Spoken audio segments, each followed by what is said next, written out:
Estamos aqui com mais um estudo da introdução do livro O Evangelho segundo o Espiritismo, no item resumo da doutrina de Sócrates e Platão, e vamos falar agora sobre o parágrafo 17. Bom, a questão principal aqui desse texto é entender de onde vem a virtude, ou seja, essa coisa de ser bom, sabe?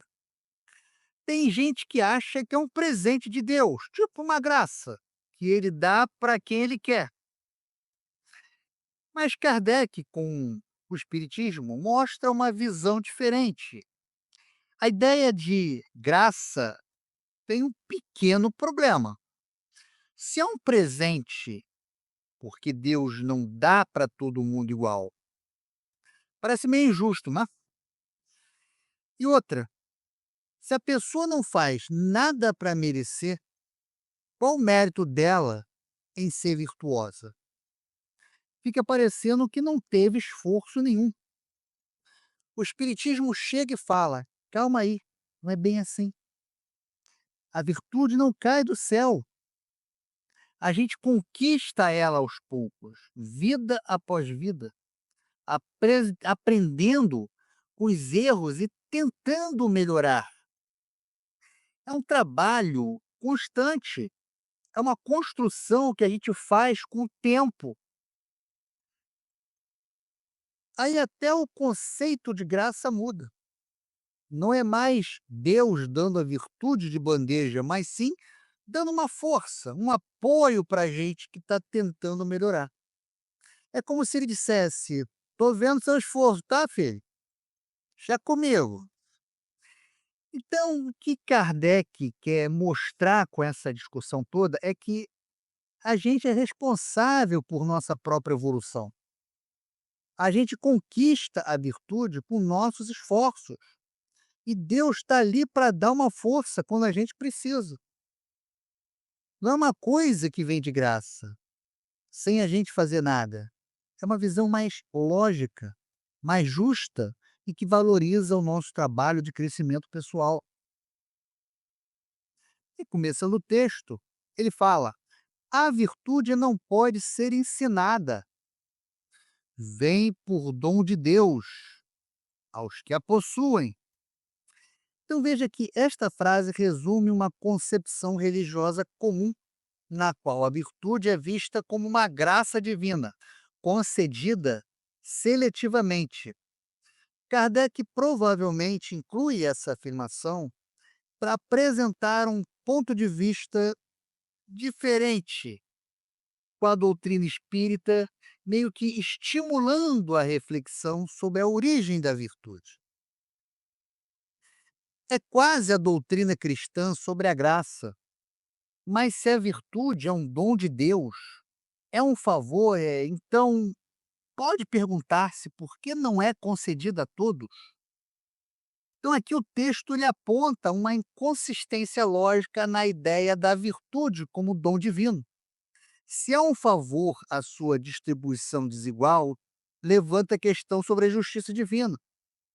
Kardec, ao destacar essa contradição, busca demonstrar a necessidade de uma explicação mais coerente sobre a aquisição da virtude, preparando o terreno para a concepção espírita.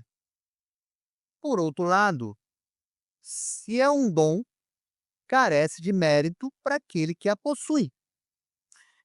Esse argumento reforça a crítica à ideia da virtude como dom. Se a virtude é simplesmente concedida sem esforço por parte do indivíduo, não há mérito em possuí-la. Kardec, ao enfatizá-la a ausência de mérito na concepção da graça, ele valoriza a conquista da virtude através do trabalho individual, conforme preconiza o Espiritismo. O Espiritismo é mais explícito, dizendo que aquele que possui a virtude a adquiriu por seus esforços, em existências sucessivas, despojando-se pouco a pouco de suas imperfeições. Então veja que esta frase ela apresenta a visão espírita sobre a origem da virtude.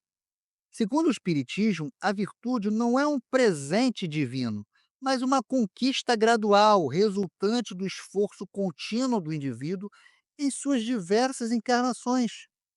Kardec inclui essa explicação para oferecer uma alternativa lógica, justa à concepção de graça, mostrando que a virtude é acessível a todos, através do trabalho e do aprendizado. A graça é a força que Deus faculta ao homem de boa vontade para se expunir do mal e praticar o bem. Esta última frase redefine o conceito de graça, conciliando com a doutrina espírita. A graça não é a concessão direta da virtude, mas o auxílio divino, a força que Deus oferece àqueles que se esforçam para melhorar. Kardec, ao ressignificar a graça, demonstra que a providência divina não age de forma arbitrária, mas ampara aqueles que buscam o bem, respeitando o livre-arbítrio de cada um e o processo evolutivo de cada indivíduo.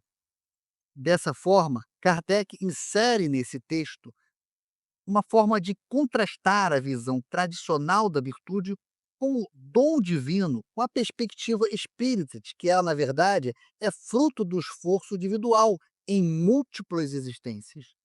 Ao apontar as inconsistências da doutrina da graça e apresentar a explicação espírita, Kardec busca oferecer uma compreensão mais lógica, justa e coerente sobre a aquisição da virtude, valorizando o trabalho, o progresso moral e a responsabilidade individual no caminho da evolução espiritual.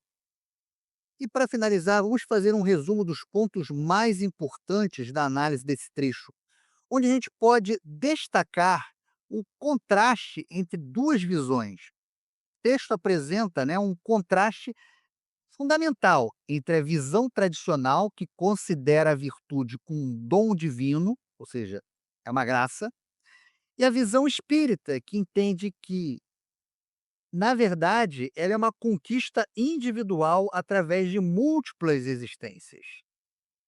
Podemos destacar também aqui as críticas à doutrina da graça. Kardec, ao inserir essa discussão, critica implicitamente a doutrina da graça, apontando suas inconsistências lógicas. Quais seriam elas? Uma distribuição desigual. Se a virtude é um dom, por que não é concedida a todos de forma igual? Isso levanta a questão sobre uma justiça divina. Então, Deus não é justo, né? E a segunda situação seria a ausência de méritos. Se a virtude é simplesmente concedida, não há mérito para aquele que a possui, o que contradiz a ideia de esforço e progresso moral. Outra coisa que a gente pode perceber é a apresentação da visão espírita. O texto expõe a perspectiva espírita de que a virtude é adquirida gradualmente por meio de esforços sucessivos em diversas encarnações, buscando o autoaperfeiçoamento e o afastamento das imperfeições. E por último, a resignificação da graça. Kardec redefine o conceito de graça não como uma concessão direta da virtude, mas como um auxílio divino. É a força que Deus oferece àqueles que se esforçam para o bem. Assim, a graça se manifesta como um amparo, um auxílio ao progresso individual, respeitando, obviamente, todo e qualquer livre-arbítrio do ser humano.